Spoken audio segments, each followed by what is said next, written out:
कृष्णदेव राय कला के प्रेमी थे, इसलिए कलाकारों को प्रोत्साहन बढ़ाने के लिए, उनके अच्छे प्रदर्शन के लिए उन्हें पुरस्कार देकर सम्मानित करते रहते थे। कलाकारों को सम्मानित करने से पहले वे एक बार तेनालीराम से जरूर पूछते थे। तेनालीराम कुछ दिनों से राज दरबार में नहीं आ रहे थे, जिसका फायदा उठाते हुए उसके विरोधियों ने महाराज के कान भरने शुरू कर दिए। उनमें से एक विरोधी महाराज से बोला, महाराज, तेनालीरामन रिश्वतखोर है। दूसरा बोला, महाराज, वह जिसको जितना बड़ा पुरस्कार दिलवाता है उससे उतनी ही बड़ी रिश्वत भी लेता है।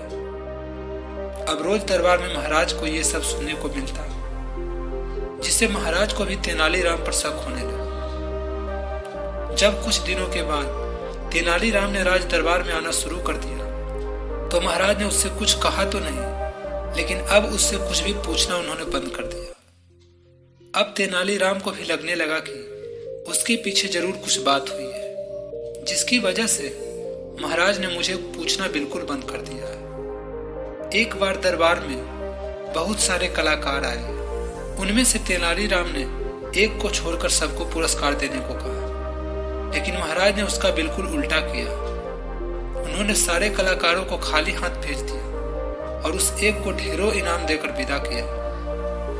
महाराज का ये रवैया देखकर तेनालीराम अपने आप को अपमानित महसूस कर रहा था। वही तेनालीराम के विरोधी ये सब देखकर बहुत खुश हुए।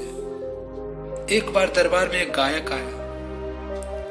उसने अपनी कला का प्रदर्शन करने के लिए महाराज से आज्ञा मांगी।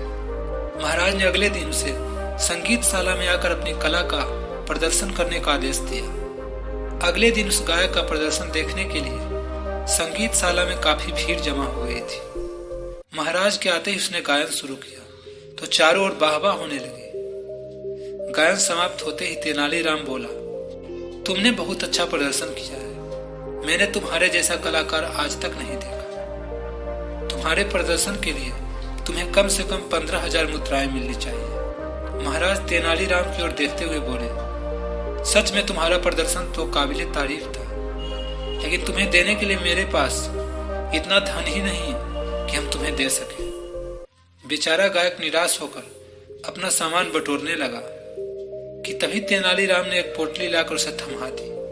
तभी राजपुरोहित बोला, ये तो महाराज का अपमान हो रहा है। जब आपने इस कलाकार को कुछ नहीं दिया तो तेनालीराम को देने की क्या जरूरत थी।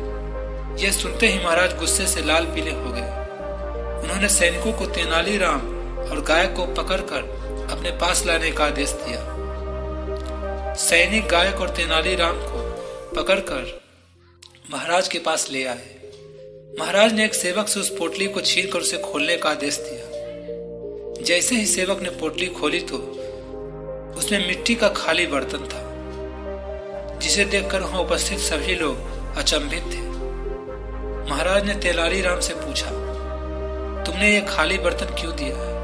तेनालीराम बोला, महाराज, यह गायक बहुत दूर से आपके पास आया था। मैंने सोचा पुरस्कार न सही, कम से कम इस खाली बर्तन में वाहवाही भरकर तो ले जाएगा, इसलिए मैंने यह खाली बर्तन इसे दे दिया। तेनालीराम का जवाब सुनते ही महाराज का गुस्सा गायब हो गया और उन्होंने उस गायक को 15,000 स्वर्ण मुद्राएं इनाम के रूप में दे दी। इस प्रकार तेनालीराम ने अपनी बुद्धि बल से अपने विरोधियों की चाल पर पानी फेर दिया। वीडियो के अंत तक बने रहने के लिए आपका बहुत बहुत धन्यवाद।